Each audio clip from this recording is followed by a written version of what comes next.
Bonjour tout le monde. Aujourd'hui, nous allons continuer de lire le livre Maître des dragons, la quête des dragons de la foudre. Chapitre 9. Les dragons n'existent pas. La grand-mère de Carlos s'approche péniblement d'une table brûlante placée au milieu de l'unique pièce de la maison. Venez vous asseoir, dit-elle. Je m'appelle Nita et voici Carlos, mon petit-fils. Yann, Diego et Carlos la suivent et s'assoient. Yann remarque qu'il y a peu de meubles dans la maison, à l'exception de 2 lits couverts d'une paillasse.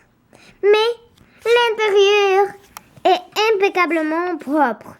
Dites-moi, pourquoi un magicien comme vous se trouve-t-il dans notre humble demeure? Demande Nita visiblement très heureuse d'avoir un visiteur aussi respectable.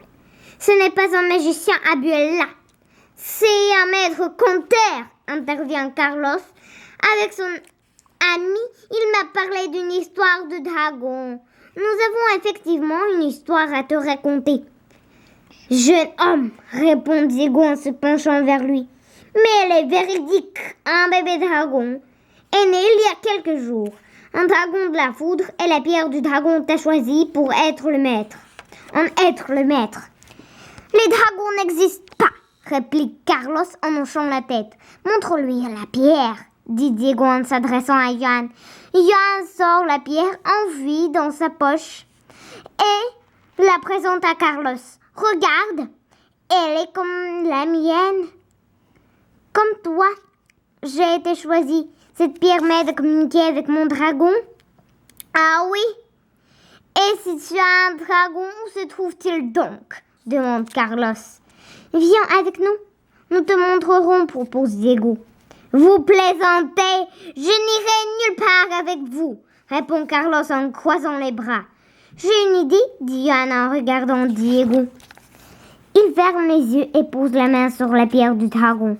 Il n'est pas certain de pouvoir communiquer avec Lombric aussi loin. D'aussi loin, la pierre se met à briller. Lombric, est-ce que tu m'entends? Demande Yann en se concentrant. Si tu le peux, viens me rejoindre, s'il te plaît. Je suis chez Carlos, dans une maison près de la mer. Je t'attendrai dans la cour arrière. À sa grande surprise, Lombric lui répond. Sur le champ, je te trouverai. Yann rouvre les yeux. Allons dehors, dit-il. Carlos, ne fais pas un geste. Viens, Carlos, dit sa grand-mère en lui tapotant le bras. Poussant un long soupir, Carlos sort de la maison avec Yann et Diego. Un nuage de lumière apparaît au même instant, juste derrière la maison. Puis, Lombric est parmi eux. Yann observe Carlos, le jeune garçon, reste bouche bée. Vous avez truqué quelque chose, dit-il. Pas du tout, répond Yann en mettant ses bras autour du cou de Lombric. C'est un vrai dragon, très gentil, viens voir. Les yeux écraquillés, Carlos s'approche prudemment de Lombric. Il pose une main sur son cou. Il est couvert d'écailles, marmonne-t-il à voix basse. Après quelques instants, il se tourne vers Diego. Donc tout ça, c'est vrai? Demande-t-il. Vous êtes un vrai magicien et c'est un vrai dragon en chair et en os? Répond Diego. Yann regarde Carlos en souriant. Il lui tend la pierre du dragon. Cette fois, Carlos la prend et passe la chaîne autour de son cou. Mais qu'est-ce que cela signifie que je sois un maître des dragons? Demande-t-il.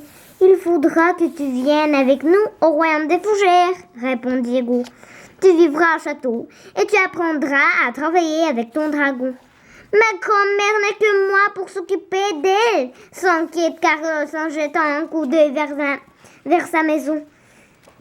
Qui puiser son eau et ramasser les bois pour elle. Désolé, mais je ne peux pas l'abandonner. Yann comprend bien que Carlos peut ressentir. Lui aussi, il a trouvé difficile de quitter sa mère. Mais au moins, il savait que ses frères, sœurs seront là pour l'aider. Johan ne peut pas obliger Carlos à quitter sa grand-mère. Ce ne serait pas juste. Mais comment attraper le dragon de la foudre sans lui, se demande-t-il. Soudain, un grand fracas se fait entendre. Johan scrute l'horizon. Des nuages gris envahissent le ciel. Une pluie intense se met à tomber. Les bateaux, s'écrie Carlos. Je dois aller donner un coup de main aux pêcheurs. Il se lance aussitôt vers le rivage. Au revoir!